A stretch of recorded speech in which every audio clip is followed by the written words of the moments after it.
Okay, we have a question from PulkitAgrawal, and Pulkit asks, organic link building, according to me, is one of the most difficult tasks for SEOs.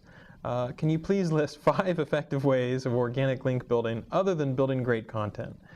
Well, I think that's kind of a false dichotomy because you do want to build great content, and building great content is often what brings you those links. So I'm not going to say, oh, I'm going to leave out all the ways of getting good links that involve having good content. I'm just going to talk about a few of the ways, and I don't know whether it's 5 or more or less, of thinking of getting good organic links. First and foremost, I'll start with the worst one, which is controversy. Controversy is, one of these hooks, one of these link bait ideas where no matter what you say, this person sucks, or you pick one company, or you pick one person that you hate, and you really pick on them. There's a few people that have made a profession out of hating everybody, which might do well for them, but boy, it's not always fun to hang out with them. So you can do that a little bit, but think of it more like the leavening or the spice that you do every so often. It can be fun to uncork a good rant whenever you're really frustrated because somebody's had bad customer service or something like that. But you don't always want to be going for the controversy, or you're like the boy who cried wolf. You're just always saying, look at me, I'm being loud, you have to pay a lot of attention to me. And over time, people will end up paying less attention to you. There are a lot softer ways to do that, whether it involves humor or bringing something original to the table. So I wouldn't rely on controversy all the time.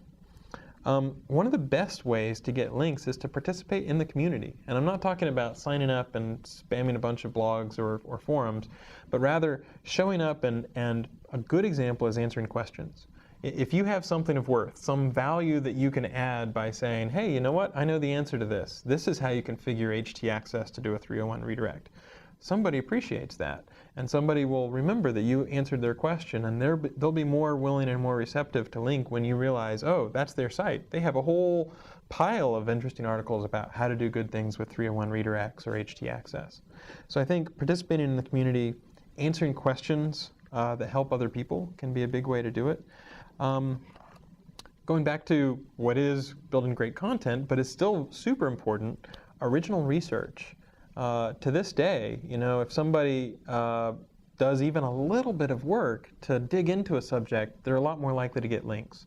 So one of my favorite examples is Danny Sullivan compared how well different webmail services were able to de-spam his inbox. And all he did was, for like a month or so, compared how much spam he got and what the false positive rate was. He got good data out of it, which he then blogged, and a lot of people linked to that. Just earlier today, for example, Google released Google Public DNS, which is a DNS server that anyone, anywhere around the world can use, so it's public for everyone. And there was a guy, manu-j.com, I believe, who, rather than just read and rehash the blog post, took it and tested out OpenDNS versus his ISP's DNS versus Google Public DNS. And he found out that we were especially good for international domains, where sometimes DNS resolvers are a little bit slower. Just that original research makes it that much more likely that I will link to him, he'll stick in my mind, all those sorts of things. So original research can really make a big difference. Newsletters, if you have people already coming to your blog, make it a little bit easier for that sort of information or article to show up in their inbox, because then that can drive traffic and drive conversions.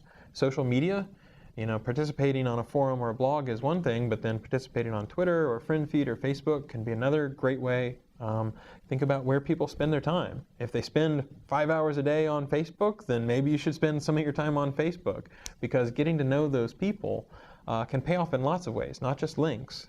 Maybe you get to present at a conference. I guarantee if you're doing a conference presentation, that's a great way to get links, because people will live blog it, they'll link to your website, all those sorts of things. Along with controversy, one of the weaker ones I consider is lists. So, for example, if you go to Google and say, 50 ways to build backlinks, you will find those articles, right? And those things tend to get dug and linked to and all that sort of stuff. So they tend to get a little tiresome after a while. It's almost like the candy in your diet. You want to have a little bit of spinach and substance as well. But writing a few every so often is not such a bad thing. Good piece of advice, which I was talking about this question with my cameraman Wiz before this, get a blog and establish yourself as an authority, right? There's no excuse for a company these days not to have a blog. and for most people to not have a blog, because you don't have to update them all the time, and if you want to, you can use Tumblr or Posterous or something where you don't have to maintain the software.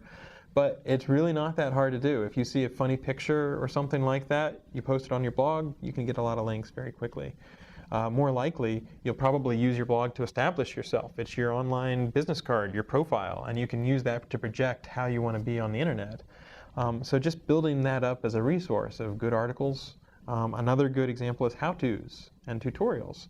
So I recently, a while ago, had to figure out how to change the default printer in Firefox on Linux. And when I was done, I said, okay, I'm going to write down those steps so that I can remember it, but more importantly, the people searching for it can remember it.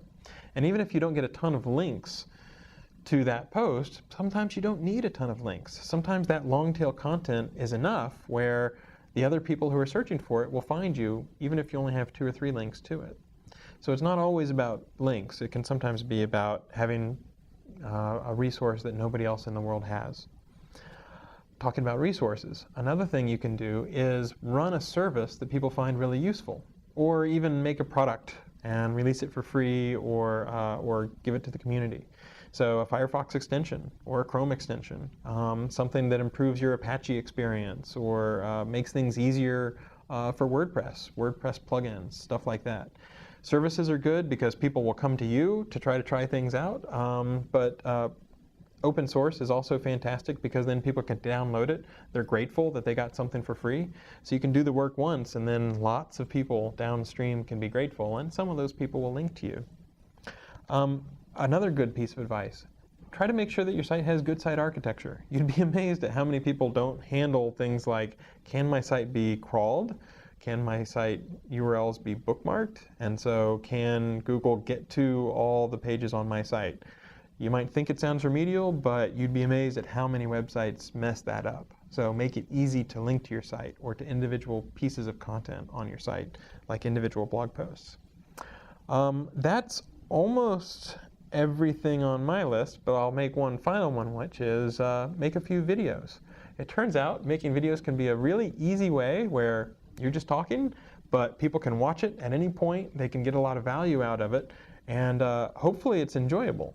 So you, again, do that work once, and then it's useful all the way down the line. So those are just a few tips, some different ways to try to build links. Not necessarily always content, but it can be really helpful, and it can be a good way to try to get some good links.